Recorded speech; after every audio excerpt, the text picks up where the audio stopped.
Post, go. Okay. So, we're gonna make another tier list because when I did the last one, I've seen a lot more trailers and things since then. And I found not only this shorter tier list, which is gonna be specific launch titles to PSVR2, but also we'll just remake the old one now that I've seen more about some of the games that I had no idea about. But, what's up, Bucky? Good to see you. We will be reviewing this from my perspective, so, you know, take everything with a grain of salt. I am partial to FPS games. I play FPS games in VR competitively, so keep that in mind. You might see a game you disagree with and then be like, that's a bad decision. I would play that one. Well, then go play it. I will just list why I put things where I did. I'm not going to show the trailers. You can look up the trailers if you want. But I've looked through most of these games. There's a few that I might need to refresh, but it should be pretty straightforward, and then afterwards we'll go play Beat Saber. Now, the way that this is going to be set up, day one must buy, if I got money left over, you know, this is just the default tier list that is set up here. Must buy, and keep in mind that I'm going to be placing this in a order that is how much gameplay I would get out of it. A lot of these games might be great games, but if I'm only going to get 10 hours of gameplay out of it, I might put it way lower down than something that is a worse overall game, but I would play more because of online multiplayer. For example, single player games usually only have like 10 hours of content max. In a multiplayer game, you could get, you know, hundreds of hours.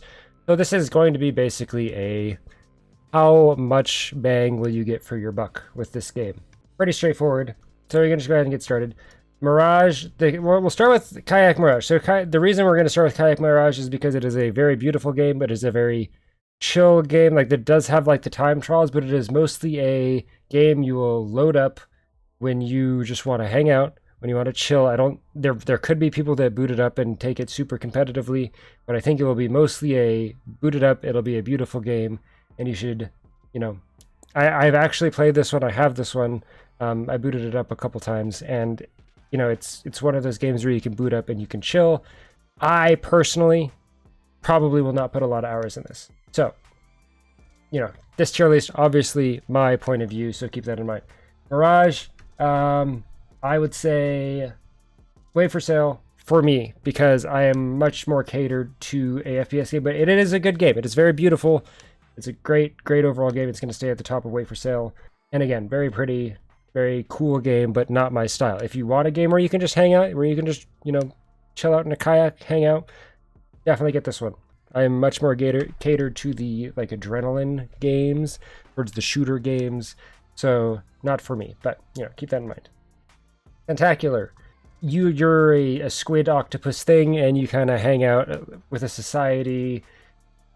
Very cool concept, and I think it's pretty silly. I think VR games that don't take themselves incredibly seriously are usually the ones that are going to do the best.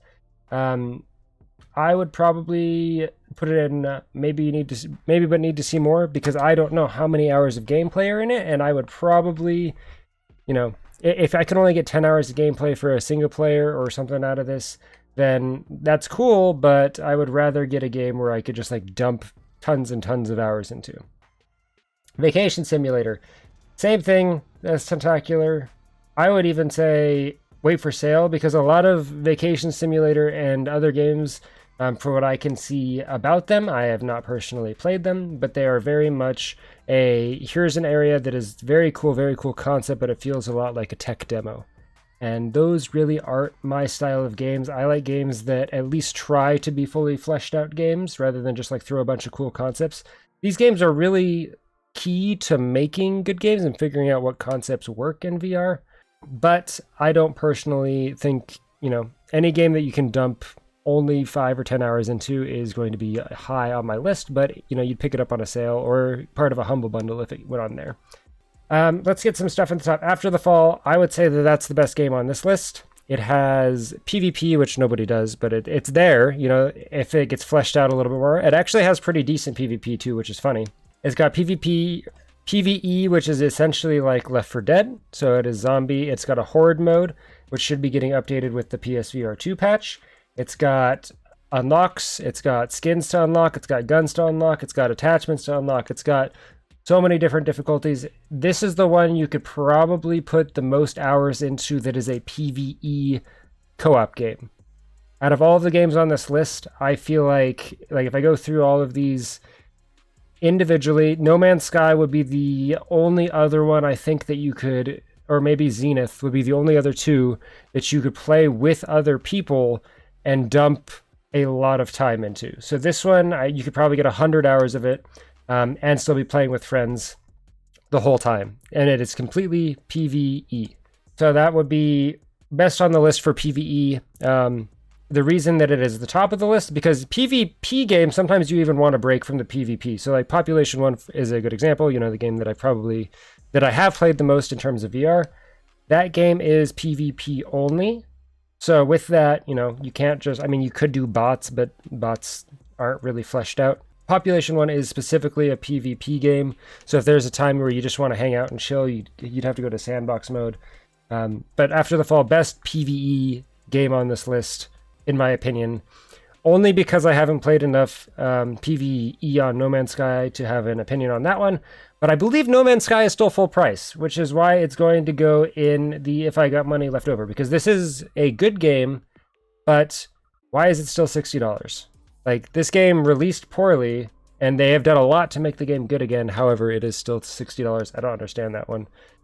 Maybe because it's coming out on PSVR again.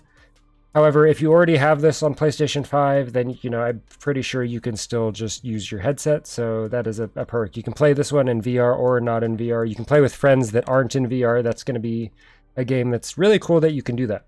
No Man's Sky, if I got money left over. But again, it's a $60 game. So you could probably get 3 of these for the price that you could get No Man's Sky. Moss, good single player game. I want to put this above No Man's Sky because Moss is not a $60 game. Moss won Game of the Year. I don't know if the second one's on here too. Yeah, it is. We'll just put them both up here. Rating above No Man's Sky. I mean, personally, all right, let's think about this. I haven't played Moss, so it's hard for me. I would put No Man's Sky up at the top just because I haven't personally played Moss. And I think that's a big indicator because this is going to be my tier list. And if I haven't been, you know, if it hasn't appealed to me enough to even play it, then I'm going to put the games that I've at least played above. But Moss is a game that if I had an extra little bit of money to get it, I would definitely play it. Rez, this one is cool for PSVR specifically because it makes use of the eye tracking. And there is another title on here that uses there's a couple here that actually make use of the eye tracking on the PSVR, which is cool, and that would be basically the exact reason to get the game. So this is going to be very much a chill game that you can boot up, you can chill and play. It's music-based, so it's really cool. I think that would be in a maybe but need to see more, just because like I pulled up the trailer and I was like, oh, this actually seems pretty interesting. I played like the Res that wasn't in VR, and I'm like, oh yeah, it was okay game. But because this makes use of the eye tracking, I feel like it could be really cool. And because the visuals and everything are what these go for.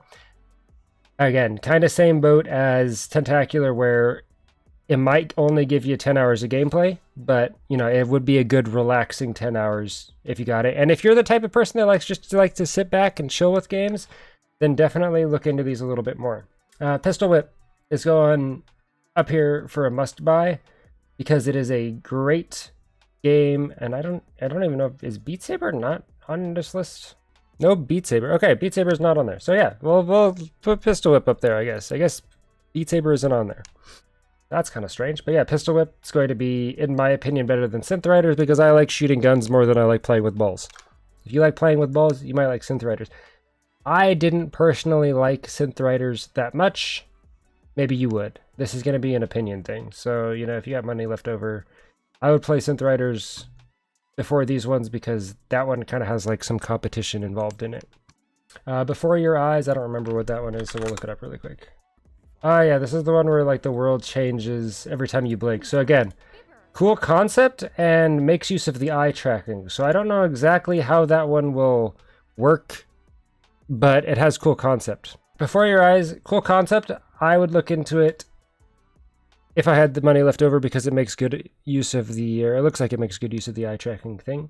What's the other thing, the other game that makes good use of eye tracking?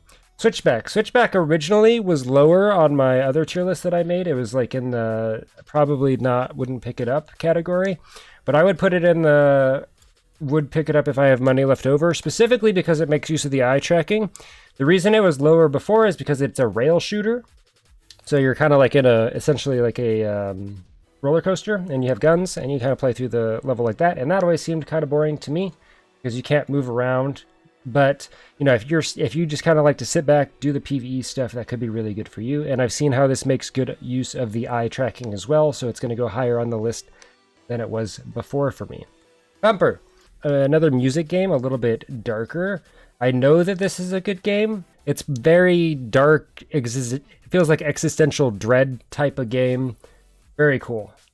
Saints and Sinners goes up here. It's interesting that some of the zombie games are going up here. But Walking Dead, Saints and Sinners, one of the better VR titles for sure. Last Clock Rewinder seemed like a very good puzzle game. Haven't played it yet. It's like self co-op, so you kind of like clone your previous actions and then you go from there. Let me turn on the other music. I would put it right below Moss, but before Switchback. Seems like a pretty cool puzzle game. I would definitely play it. Pavlov goes at the top because I like shooting games. And this one has TTT, it has zombies, it has custom maps, and it's one of the best made shooters that is going to be PvP that is going to be available on the PSVR2. Let the Bat seemed like a cool game. I would put it maybe down here. Seemed like a fun, like next to Tentacular. Seems like a fun game. Neolithic Dawn, I think. Neolithic Dawn, kind of survival-ish. I would play it before these other ones. Seemed pretty interesting. Demio, I would get it. If you like tabletop games, if you've ever invited anybody over to play board games with you, you're gonna like Demio. It is a like top-down D&D-ish board where you control a character and you fight things. It's co-op, fight things in dungeons, and you try to beat the boss. Very fun, good to just like hang out, drink, play the game.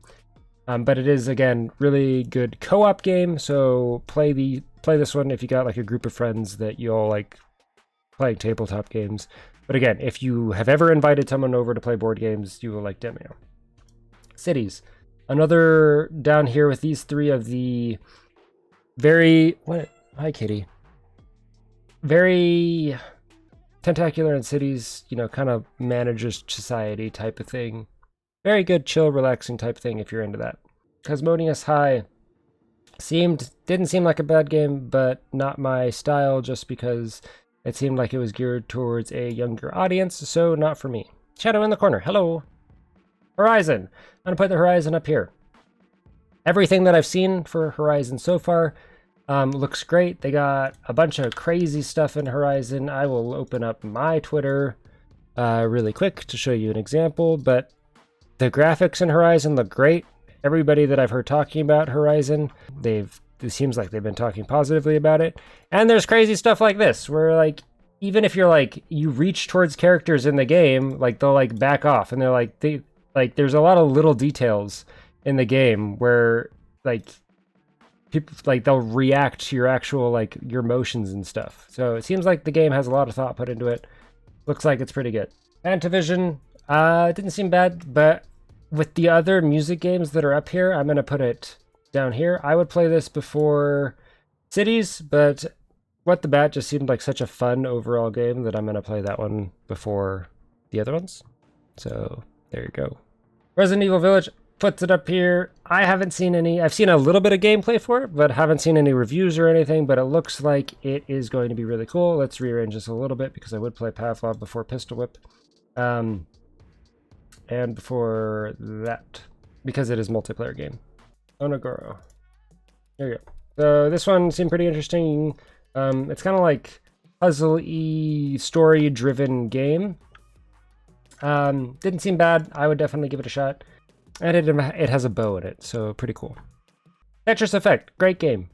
You know, you just think, oh, Tetris in VR, how is that cooler than normal Tetris? But the like surroundings and all of this is another one that I actually play on the plane. Like this one and Thumper.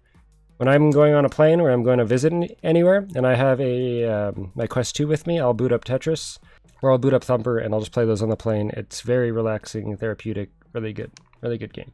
Alter Breaker looks really cool. Haven't played it yet. Seemed like, but it's also co-op, so it seems really cool. First person sword fighting co-op, Devil May Cry, bullet hell sort of thing. Seemed pretty interesting. Haven't played it yet, but you know, I would try it before a lot of these other ones. The football one, NFL Pro Era. I wouldn't personally play it because it is a football game, and I'm not really interested in football. But it seemed like it was a good overall game. It's going to go in the middle because I know it's a good overall game, but not for me. I would put Kayak ahead of that one. Actually, let's do this. Creed Rise to Glory. The boxing game seems like it's been made pretty well. It's actually been out for a while, but I haven't personally played it. Light Brigade, haven't personally played it. I have seen some stuff on it. This one was rated a little bit low on the last tier list that I made, but I do know it is roguelike, and it seems okay. It just seems it doesn't seem very fluid yet. Just it's not very smooth yet. Like with the animations and stuff. Seems like it could be good. I'm going to rate it a little bit higher. Rate it higher than Switchback because, again, rail shooter's not really for me. Dyschronia, another story-driven game. Anime-style, story-driven VR game. Seemed pretty interesting. I would play it. Puzzling Places, I mean, seems like another one of those chill-out games. Like these, like Mirage. Not really for me, but could be cool. This, I don't remember the full name of this one. Seemed like anime waifu-ish beat music game. Not really for me. I would play NFL Pro Era before it, but that's just me. I would also play like Vacation Simulator before it. Gran Turismo 7 looks good. I haven't seen any specific gameplay for it, but I would like a good racing game in VR, like Gran Turismo, so we'll put it up high. Star Wars looked good. Not personally for me, but it's the Star Wars universe. So if you want the Star Wars universe, you want single-player, story-driven game that could be the best thing ever. I'm not 100% sure. Look good. Would buy it if I had money left over, but I would buy just about everything above it. No, I would buy everything above it before it. Job Simulator, Vacation Simulator. Wait for sales for these ones. I don't know. They feel a little bit too tech demo-y, in my opinion. Let's talk about Zenith. Zenith, good baseline game, and I feel like after the next patch, it will be worth picking up. But I don't feel like it's worth picking up right this second. So for Zenith, we're on patch, like, right when PSVR2 comes out, it's going to be patch 1.2.3 or something. Wait until patch 1.3 comes out, which adds a couple more life skills. Then Zenith will be worth buying. But in the meantime, play everything else. Like, this Zenith is going to be ranked high. I'd probably put it up here. But wait to buy Zenith until after the next patch.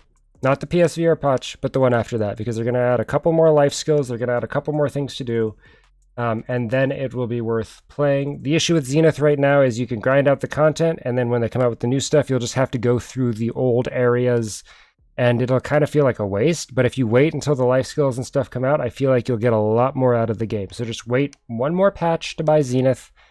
They're advertising the stuff for it now, which I don't understand. I don't know why you're going to advertise for stuff that's not going to be in the game when the PSVR2 comes out, but that is what they've chosen to do. I don't understand it. Wait one more patch to buy Zenith, and then Zenith will be worth purchasing. There is specific PSVR2 stuff that I would recommend. Job Simulator, actually, no, this is going to go up here. There's nothing specifically, like, this is kind of the wait for sale, just because I've seen enough of a lot of this stuff. I almost feel like the wait for sale one should be like this. There we go. That makes me feel better.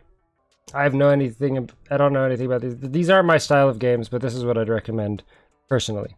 So that is specifically for the launch titles of PSVR. This is all known titles that are going to be on PlayStation VR, so I'm just going to crank out these as fast as I can.